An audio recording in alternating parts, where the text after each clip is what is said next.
Morning વિદ્યાર્થીનીઓ, આજે ધોરણ 12 ગુજરાતીમાં વ્યાકરણનો નવો મુદ્દો આપણે ભણીશું. નવો મુદ્દો છે તળપદા શબ્દો. બોર્ડની પરીક્ષામાં પ્રશ્ન આ રીતે પૂછાશે, તળપદા શબ્દોનું શિષ્ટ રૂપ આપો. કુલ ગુણ 1. એક ગુણનો પ્રશ્ન છે, પણ એકમાંથી એક પૂરા માર્ક્સ આવવા જોઈએ. તળપદા શબ્દો 2 પૂછાશે, એટલે અડધા ગુણનો 1, એટલે ટોટલ ગુણ 1. હવે તળપદા શબ્દો એટલે શું એ આપણે સમજી લઈએ. તળપદા શબ્દો એટલે દેશી ભાષાના શબ્દો. આપણે ઘેર જે બોલચાલની ભાષામાં દેશી ભાષા બોલીએ છીએ એને તળપદા શબ્દો કહેવાય. અંગ્રેજીમાં એને ડાયલેક્ટ્સ કહેવામાં આવે છે. ડાયલેક્ટ્સ એટલે બોલી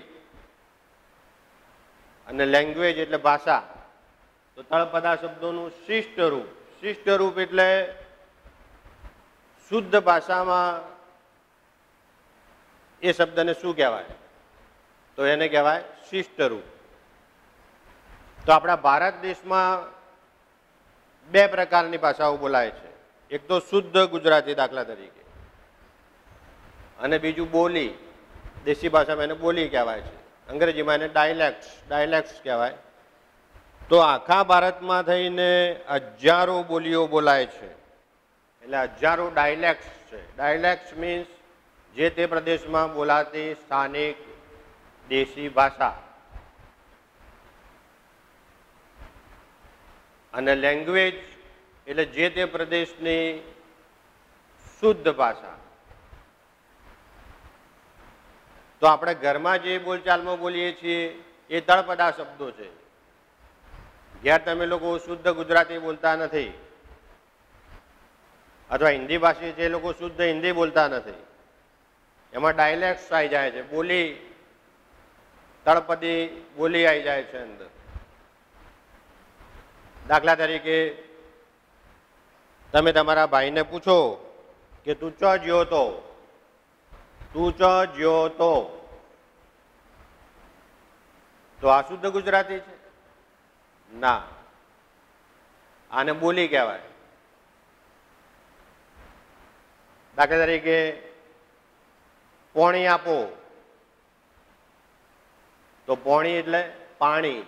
પાણી એ શુદ્ધ ગુજરાતી છે. પોણી એ તળપદા શબ્દ છે, તળપદો શબ્દ, દેશી ભાષા. તો હવે તમે સમજી ગયા છો કે ઘેર તમે લોકો શુદ્ધ ગુજરાતી બોલતા નથી, બોલી બોલો છો, ગુજરાતી બોલી, અથવા એને તળપદા શબ્દો કહેવાય. એવું દરેક પ્રદેશમાં છે. આદિવાસી પ્રદેશમાં તમે જાઓ તો એ લોકો બોલીઓ બોલતા હોય છે, ડાયલેક્ટ્સ. ભારતના કોઈ પણ ખૂણામાં, કોઈ પણ પ્રદેશમાં જાઓ, દરેક જગ્યાએ અલગ અલગ બોલીઓ બોલાય છે. દાખલા તરીકે સિંધી ભાષા, તો સિંધી ભાષામાં એમની તળપદી બોલી આખી અલગ છે. પંજાબી ભાષા, તો શુદ્ધ પંજાબી અલગ અને એમાં જે બોલી બોલાય છે એ અલગ. દાખલા તરીકે આસામી ભાષા, એમાં પણ બોલી બોલાય છે આસામી અલગ અને શુદ્ધ આસામી અલગ. તો કાશ્મીરી ભાષા દાખલા તરીકે, તો એમાં પણ બોલી અલગ છે. તો કાશ્મીરથી મોડીને કન્યાકુમારી સુધી છે, કેરળ સુધી કે કન્યાકુમારી સુધી, આ બાજુ કચ્છથી મોડી ગુજરાતમાં, અને આ બાજુ છેક સિક્કિમ, અરુણાચલ પ્રદેશ સુધી આખા ભારતમાં હજારો બોલીઓ બોલાય છે. તમારી બાજુમાં કોઈ આદિવાસી બેઠો હોય અને એની આદિવાસી ભાષામાં મીન્સ કે બોલીમાં બોલતો હોય, વાત કરતો હોય કોઈના જોડે, તો તમે એની ભાષા સમજી શકશો નહીં. એવું યુરોપિયન કન્ટ્રીમાં પણ એવું છે. અમેરિકા અને ફ્રાન્સ ને ઇટાલી, જર્મની, બીજા દેશોમાં દાખલા તરીકે અમેરિકામાં શુદ્ધ અંગ્રેજી અલગ વાત છે, અને અંગ્રેજીમાં પણ બોલી બોલાય છે, ડાયલેક્ટ્સ એ અલગ છે. એ લોકો બોલચાલની ભાષામાં ગ્રામર એટલે કે વ્યાકરણ વાપરતા જ નથી. તો યુરોપ કન્ટ્રીમાં પણ બોલીઓ બોલાય છે. બોલી મીન્સ તળપદા શબ્દો. તળપદા મીન્સ દેશી ભાષાના શબ્દો જે સહજ એમના સમાજમાં, વ્યવહારમાં, કુટુંબમાં આ શબ્દો વણાઈ ગયા છે, ગૂંથાઈ ગયા છે. એટલા માટે તમે જ્યારે ભણવા આવો ત્યારે સ્કૂલમાં પણ દેશી ભાષા જ બોલતા હો છો. એટલે સાહેબને કહેવું પડે કે શુદ્ધ ગુજરાતી બોલો. શાળામાં તમે શુદ્ધ ગુજરાતી શીખવા માટે આવો છો. અને દરેક ટીચરને ખબર હોય છે કે તમે શાળામાં દેશી ભાષા જ બોલો છો, શુદ્ધ ગુજરાતી બોલતા નથી. અને એટલા માટે શુદ્ધ ગુજરાતી શીખવા માટે શાળામાં આવવું પડે છે. તો હવે તમે સમજી ગયા છો કે તળપદા શબ્દો કોને કહેવાય. તળપદા શબ્દો એટલે દેશી ભાષાના શબ્દો, સ્થાનિક ભાષામાં જે બોલી બોલાય છે તે. અને એનું શિષ્ટ રૂપ, શિષ્ટ રૂપ એટલે શુદ્ધ ભાષા. હવે એના કેટલાક ઉદાહરણ છે એ આપણે જોઈ લઈએ.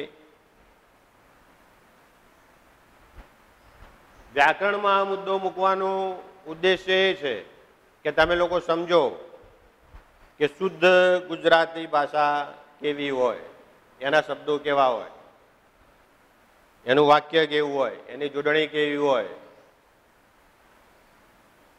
વ્યાકરણના નીતિ નિયમો પ્રમાણે શુદ્ધ ગુજરાતી કેવું હોય એ શીખવા માટે આપણે આવીએ છીએ. અને તળપદા શબ્દો તો તમે બોલો જ છો ઘેર, એ તમને શીખવાડવા પડતા નથી. એ જન્મતાની સાથે જ બાળક જન્મે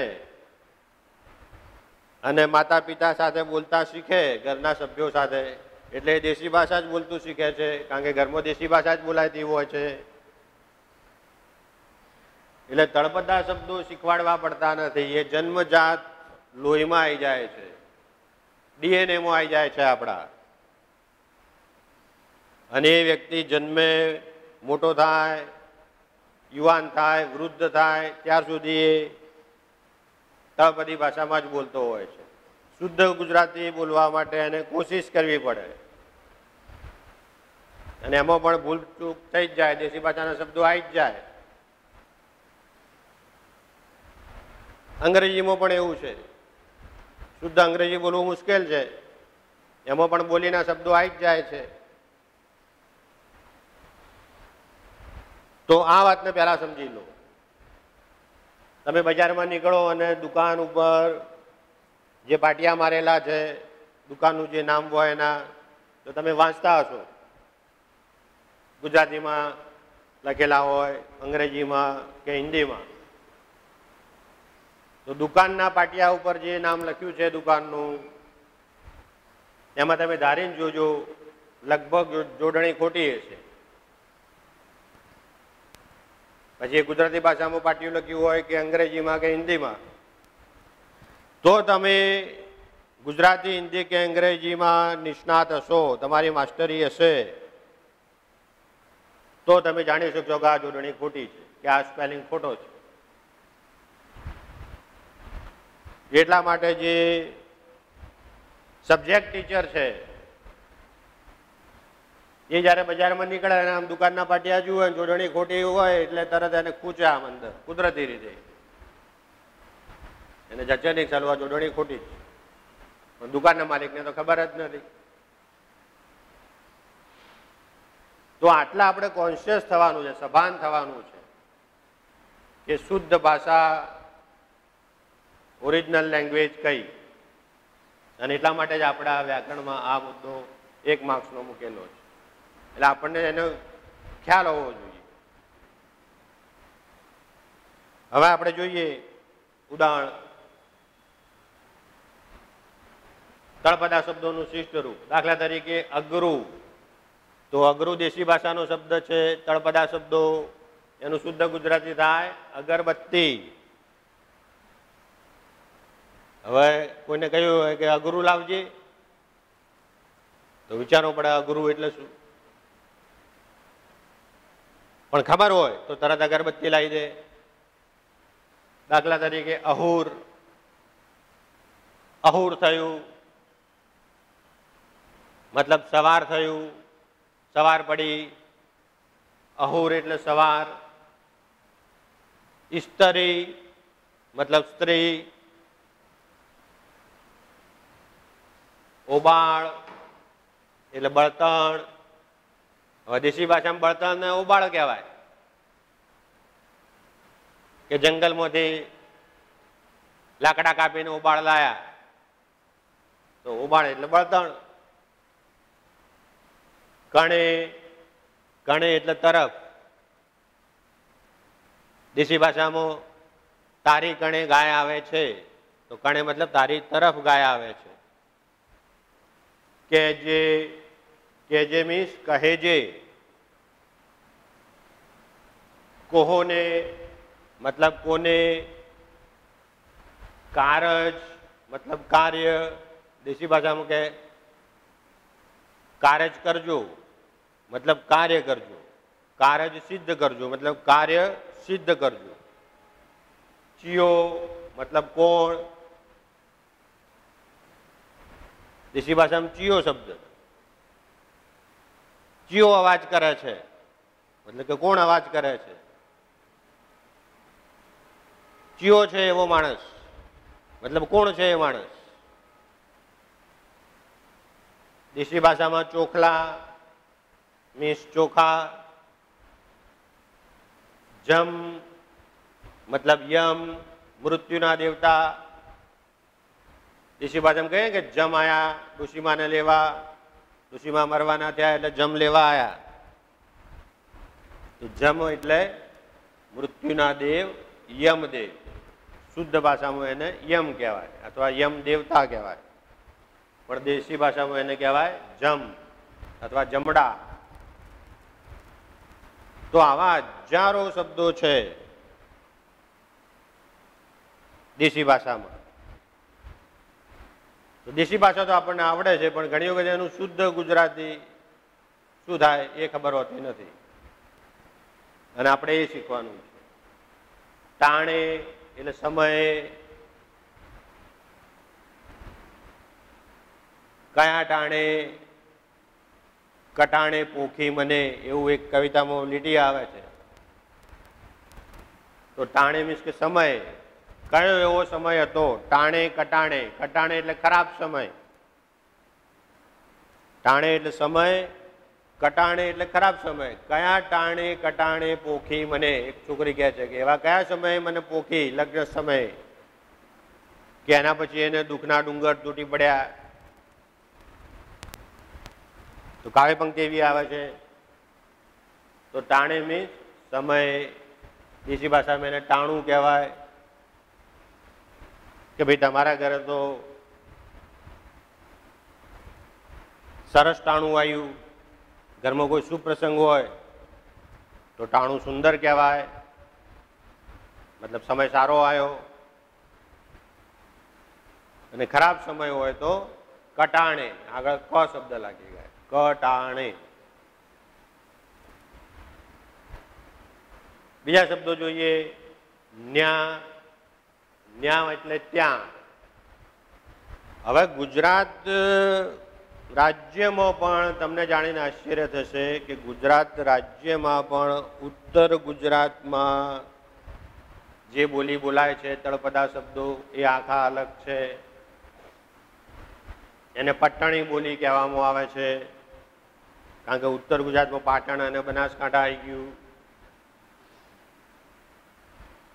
પછી દક્ષિણ ગુજરાતમાં જે બોલી બોલાય છે ગુજરાતી ભાષા તો ગુજરાતી જ પણ બોલી અલગ. દેશી ભાષા એ સુરતી બોલી કહેવાય. તો સુરતના લોકોના દેશી ભાષાના શબ્દો તમે સાંભળ્યા હશે. તો એ ટોટલી અલગ છે. હવે આ જે ન્યા શબ્દ છે એ ઉત્તર ગુજરાત અને દક્ષિણ ગુજરાતની વચ્ચે સૌરાષ્ટ્ર આવી ગયો. જુનાગઢ, ભાવનગર, રાજકોટ, લીંબડી આ બધો સૌરાષ્ટ્ર પ્રદેશ. ગિરનાર પર્વત છે તે ત્યાં સૌરાષ્ટ્રની ભાષા મતલબ કે સૌરાષ્ટ્રની તળપદી દેશી ભાષા બોલાય છે. સૌરાષ્ટ્રમાં ન્યા મતલબ ત્યાં. એવી રીતે કચ્છની દેશી ભાષા અલગ છે. કચ્છના તળપદા શબ્દો અલગ છે. તમે કચ્છ ફરવા ગયા હોય, ભુજ, ગાંધીધામ, અંજાર, અને ત્યાંની દેશી ભાષા તમે સાંભળો તો તમે વિચારો પડી જાઓ, તમે જે બોલો છો એના કરતાં બોલી આખી અલગ જ હોય. તો એક જ પ્રદેશમાં ઉત્તર ગુજરાત, દક્ષિણ ગુજરાત, સૌરાષ્ટ્ર, કચ્છ, રાજ્ય એનું એક જ ગુજરાત છે, ભાષા પણ એક જ ગુજરાતી છે, છતાં એની બોલી જે છે, ડાયલેક્ટ, એ અલગ અલગ છે. હવે કચ્છની ભાષા તમે સાંભળો તો તમને મજા પડી જાય. કચ્છના કોઈ મિત્ર આવ્યા હોય, કોઈ સંબંધી આવ્યા હોય, સગાવાલા આવ્યા હોય, અને એમની ભાષા તમે દેશી ભાષા સાંભળો અને તમારી ભાષા તમે રોજ બોલતા હોય અને તમે કમ્પેરિઝન કરો તો તમને ક્યારેક હસવું આવી જાય.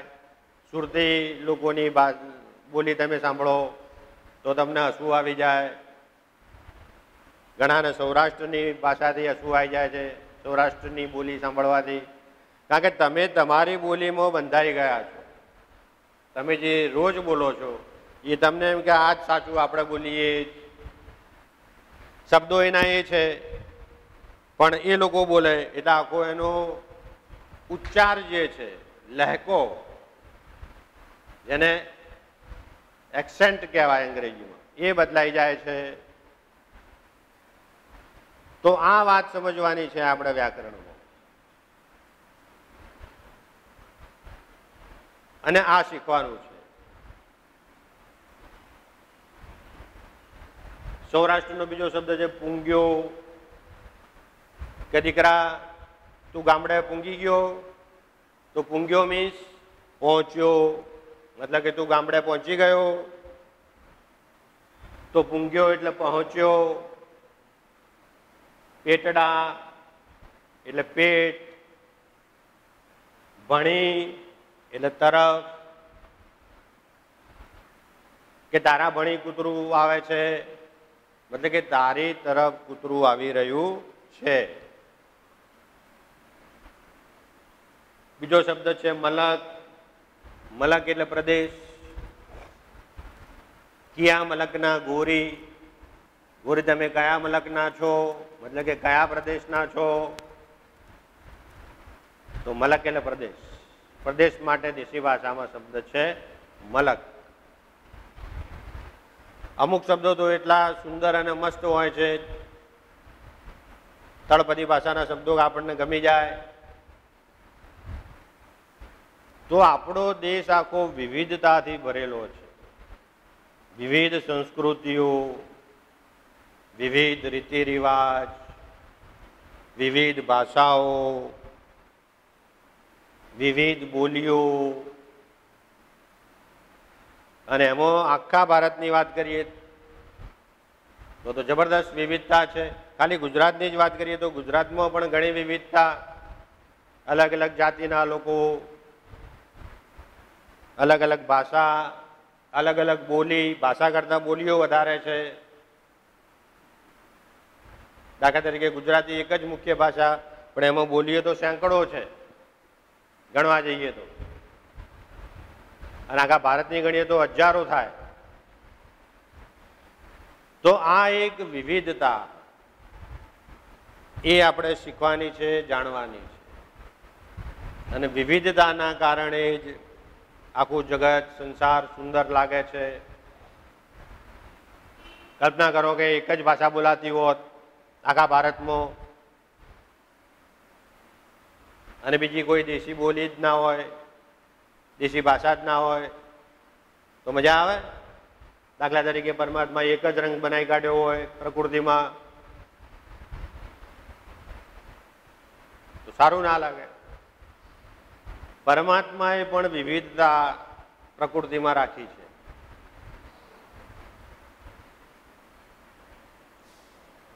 એ જ રીતે દાખલા તરીકે માણસો કાળા હોય, ગોરા હોય, ઘઉં વર્ણના હોય, એમાં પણ કલર અલગ અલગ છે. દરેકના ચહેરા અલગ અલગ, ચહેરા પણ એક જેવા નથી. તો પ્રકૃતિએ જબરદસ્ત વિવિધતા મૂકી છે આખી પૃથ્વી ઉપર. તો પ્રકૃતિમાં ભેદ નથી દેશોના કે નાત જાતના. એવી જ રીતે માણસે પણ જ્યારથી સંસ્કૃતિનો વિકાસ થયો ત્યારથી અત્યાર સુધીમાં ભાષાઓમાં, બોલીઓમાં વિવિધતાઓ છે. આપણે અહીંયા ગુજરાતની વાત કરી, પણ પંજાબ, કાશ્મીર, આસામી, ઉત્તરાખંડ, બિહાર, બિહારી ભાષા તમે સાંભળો તો ટોટલી અલગ. દરેક રાજ્યની બોલીનો તમે અભ્યાસ કરો અથવા એના શબ્દો સાંભળો તો તમને આશ્ચર્ય થાય. કરે સિક્કિમમાં અલગ બોલી છે એક જ શબ્દ માટે, આસામમાં અલગ છે, કેરળમાં અલગ છે, તામિલનાડુમાં અલગ છે, રાજસ્થાનમાં મારવાડી ભાષા. હવે રાજસ્થાન તો ગુજરાતને અડીને જ આવ્યું. ઘણા મારવાડી લોકો, રાજસ્થાની લોકો ગુજરાતમાં રહે છે, આપણા આડોશ પડોશમાં રહેતા હોય, એમની મારવાડી ભાષા તમે સાંભળો તો મારવાડી એ તળપદી ભાષા છે, દેશી ભાષા. હવે મારવાડી ભાષામાં જ અમુક શબ્દો એવા છે કે આપણને ખબર ના હોય ગુજરાતી તરીકે, એ લોકો બોલતા હોય તો આપણે સમજી ના શકીએ અથવા પૂછવું પડે કે ભાઈ આનો શું મિનિંગ થાય. તો મારવાડી ભાષા પણ જબરદસ્ત છે. એટલે એનું નામ પડી ગયું મારવાડ. મારવાડ પ્રદેશ મીન્સ રાજસ્થાન. તો મારવાડ પ્રદેશ ઉપરથી મારવાડી ભાષા, ગુજરાત ઉપરથી ગુજરાતી ભાષા. ભાષા પ્રમાણે આખા ભારતના રાજ્યોની વહેંચણી કરવામાં આવી.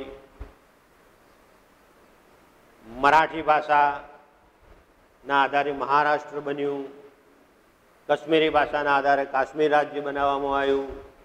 એ રીતે રાજ્યોની વહેંચણી ભાષા પ્રમાણે થઈ આઝાદી પછી.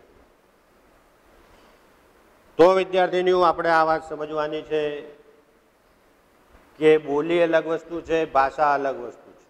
બોલી એટલે ડાયલેક્ટ્સ, ભાષા એટલે લેંગ્વેજ, શુદ્ધ ભાષા.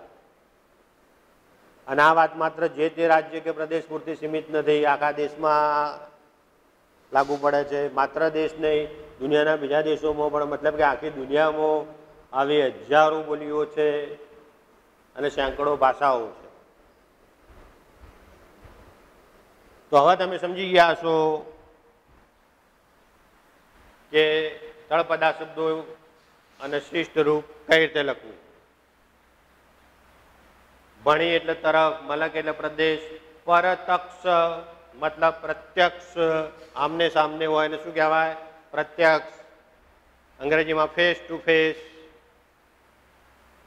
લાગ એટલે તક. દેશી ભાષામાં આપણે કહીએ લાગ મળ્યો. આજ તો લાગ મળ્યો છે, આ કામ કરવાનું કે તે કામ કરવાનું. તો લાગ મીન્સ તક. તક મળે એટલે ઝડપી લેવાની, મતલબ કે લાગ મળે એટલે એનો લાભ લઈ લેવાનો. તો દેશી ભાષામાં લાગ કહેવાય, શુદ્ધ ભાષામાં તક કહેવાય. તક વિશે એવું કહેવાય છે કે તક મળે એટલે ઝડપી લેવાની, લઈ લેવાની. જો ના લીધી તો ચૂકી ગયા તો ગયા. કારણ કે એવું કહેવાય છે કે તકને આગળ વાળ હોય અને પાછળ ટાલ હોય, એટલે જેવી તક આવે એટલે આગળ વાળથી પકડી લેવાની. અને તક જતી રહ્યા પછી પાછળથી પકડવા જો તો પાછળ ટાલ હોય તો કશું હાથમાં આવે નહીં પકડવા જઈએ એટલે. તો તક મીન્સ લાભ. શિયાળમાં એટલે શિયાળ નામનું પ્રાણી, પેલા વગડામાં શિયાળ ખૂબ આવતા, દેશી ભાષામાં એને શિયાળવા કહેતા. અને સાંજ પડે ને રાત પડે એટલે શિયાળવા જે હોય શિયાળ એ મોઢું ઊંચું કરી આકાશ તરફ અને એવી લાળી કરે. લાળી મીન્સ કે એવો અવાજ કરે કે છોકરાઓ ડરી જાય, બાળકો ડરી જાય.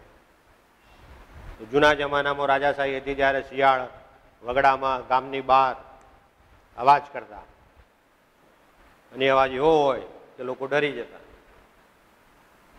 અત્યારે આધુનિક યુગમાં તો શિયાળ જ જોવા મળતા નથી, તો શિયાળનો અવાજ ક્યાંથી સાંભળવા મળે? બીજો શબ્દ છે હેઠવાસ, મતલબ ભોંય તળિયે.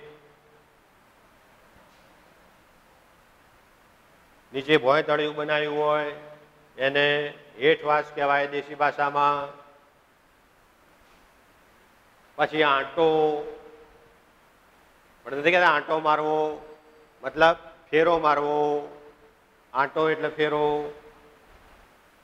પોણી, નાનું બાળક કે મમ્મી પોણી આલજે, પોણી એટલે પાણી. આલજે, આલજે એટલે આપજે. તો ઘરમાં તો આપણે દેશી ભાષા જ બોલીએ છીએ સતત, પણ સાથે સાથે શુદ્ધ ગુજરાતી એટલે કે શિષ્ટ રૂપ આપણને ખબર હોવી જોઈએ. માત્ર દેશી ભાષા બોલી જઈએ એનો કોઈ મતલબ નથી. શુદ્ધ ભાષાનો આપણને ખબર હોવી જોઈએ. કારણ કે આગળ જતા ભણવામાં કોલેજ લેવલે અથવા તો તમે જ્યાં નોકરી કરશો ત્યાં, કે જ્યાં બિઝનેસ કરશો ત્યાં, કે આગળ ભવિષ્યમાં જ્યાં પણ જવાનું થશે ત્યાં તમારે શુદ્ધ ભાષા બોલવી પડશે. જો દેશી ભાષામાં બોલશો તો લોકો તમારી મજાક ઉડાવશે, લોકો હસશે કે આ તો અભણ છે કે શું. કારણ કે અભણ લોકો દેશી ભાષામાં બોલતા હોય, એમને શુદ્ધ લેંગ્વેજ, શુદ્ધ ગુજરાતી આવડતું હોય નહીં, તો લોકો મજાક ઉડાવે કે આ અભણ છે કે શું, અથવા ઓછું ભણેલા લાગે છે. તો એટલા માટે તમારી પર્સનાલિટી ડેવલપિંગ માટે, તમારા વ્યક્તિત્વના વિકાસ માટે અને સામાજિક મોભો મેળવવા માટે કે રાજકીય મોભો મેળવવા માટે ભાષા ઉપર તમારી પકડ હોવી જરૂરી છે. અને ભાષા ઉપર તમારી પકડ હશે, પ્રભુત્વ હશે, તો તમે સારું પ્રવચન આપી શકશો, માઇક લઈને સ્ટેજ ઉપર બોલી શકશો, તમે યોગ્ય રજૂઆત કરી શકશો. ઇવન તમે ઇન્ટરવ્યૂ આપવા જાઓ, પરીક્ષા હોય તમારી નોકરી માટે, મૌખિક ઇન્ટરવ્યૂ, ત્યારે તમારી ભાષા ખાસ જોવામાં આવે છે કે તમારી રજૂઆત કેવી છે, તમારું વ્યક્તિત્વ કેવું છે, તમે કેવી ભાષામાં રજૂઆત કરો છો, કેવી ભાષામાં જવાબ આપો છો, એમાં કેવા શબ્દો તમે વાપરો છો, એ ખાસ જોવામાં આવે. એટલા માટે આ જાણી લેવું જરૂરી છે. તમે જોયું ઘણા વક્તાઓ શ્રેષ્ઠ ભાષણ, શ્રેષ્ઠ પ્રવચન આપતા હોય છે કે હજારો લોકો એમનાથી ખેંચાય.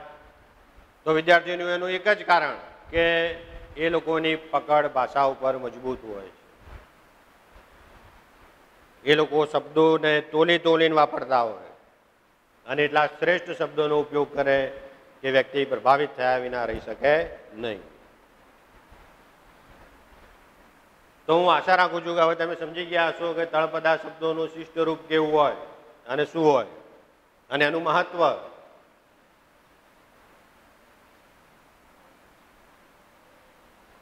તો વિદ્યાર્થીનીઓ, આટલા શબ્દો તમે બોર્ડ ઉપર લખ્યા છે. બાકીના સ્વાધ્યાય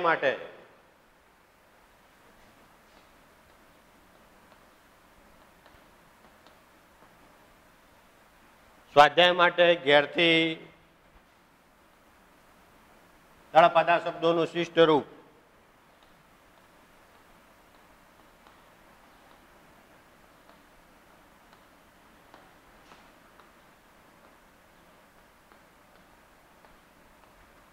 એવા 25 શબ્દો 25 શબ્દો તમારે ઘેરથી હોમવર્કમાં વ્યાકરણના ચોપડામાં લખી લાવવાના છે. આ તમારું હોમવર્ક, આ તમારું સ્વાધ્યાય. તળપદા શબ્દોનું શિષ્ટ રૂપ એવા 25 શબ્દો આ મેં લખ્યા એ સિવાયના. આ લખ્યા એ તો તમારે સમજી જ લેવાના છે અને ચોપડામાં ઉતારવાના જ છે, પણ એ સિવાયના બીજા 25 શબ્દો પાઠ્યપુસ્તકમાંથી, ગદ્ય અને પદ્ય વિભાગમાંથી શોધી અને તમારે વ્યાકરણના ચોપડામાં લખવાના છે. આ તમારું હોમવર્ક છે, આ તમારું સ્વાધ્યાય છે. અને બોર્ડની પરીક્ષામાં આપણા પૂરેપૂરા માર્ક્સ આવવા જોઈએ. હું આશા રાખું છું કે તમે લોકો આખો મુદ્દો સમજી ગયા હશો. હવે આવતીકાલે આપણે નેક્સ્ટ નવા મુદ્દા સાથે મળીશું.